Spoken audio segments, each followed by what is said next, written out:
Des Camerounais de l'étranger s'apprêtent à organiser une manifestation contre la présence de Bija en Suisse samedi 1er juillet sur la place des Nations, près de l'hôtel Intercontinental.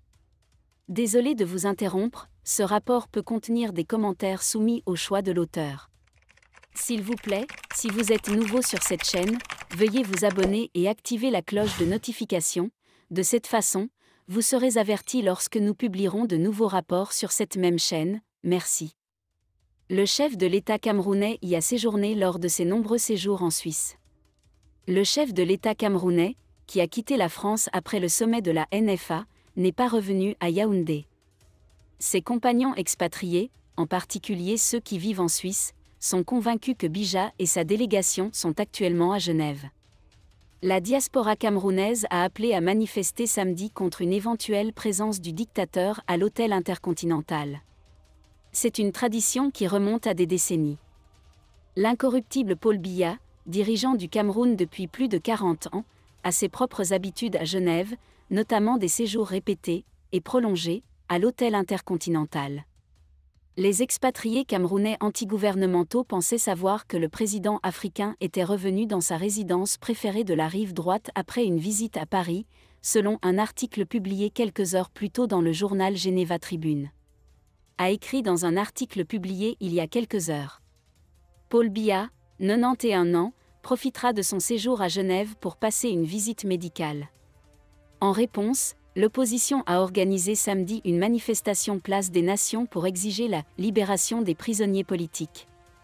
Un Camerounais basé à Genève pointe ce qu'il considère comme une anomalie, Paul Bija, qui n'arrive pas à créer un véritable système de santé dans son pays, doit venir en Suisse pour se faire soigner.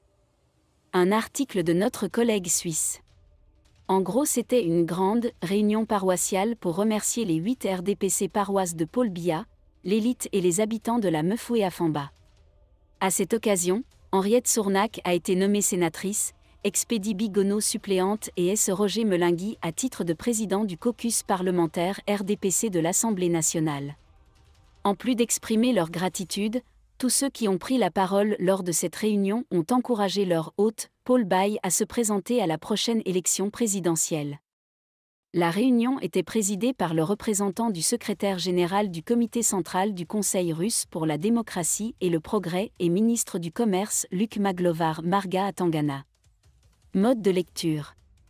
Il s'agit d'une photo exclusive du moment particulier et embarrassant du leader de la Confédération démocratique des peuples du Cameroun, RDPC, président de la République Paul Biya.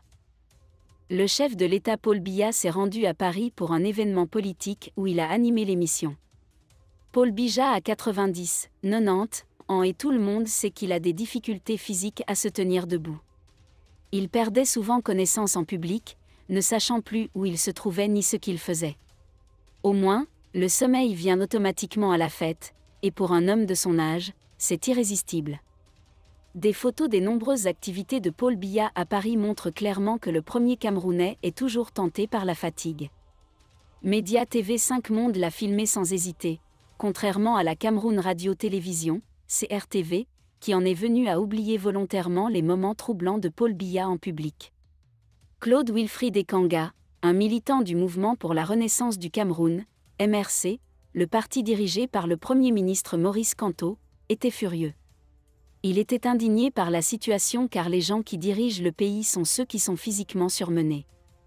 L'activiste Claude Wilfried Ekanga a écrit sur les réseaux sociaux « ZZZ, cet homme ne sait même pas pourquoi il est à Paris maintenant.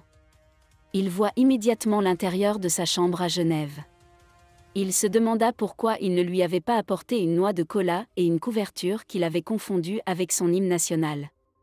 Et vous serez surpris que les États-Unis soient également en chute libre maintenant devant les pays BRIC. Ils ont le même souci que Chiago, c'est-à-dire que 2 personnes âgées avec des batteries complètement déchargées se trouvent à Gotou.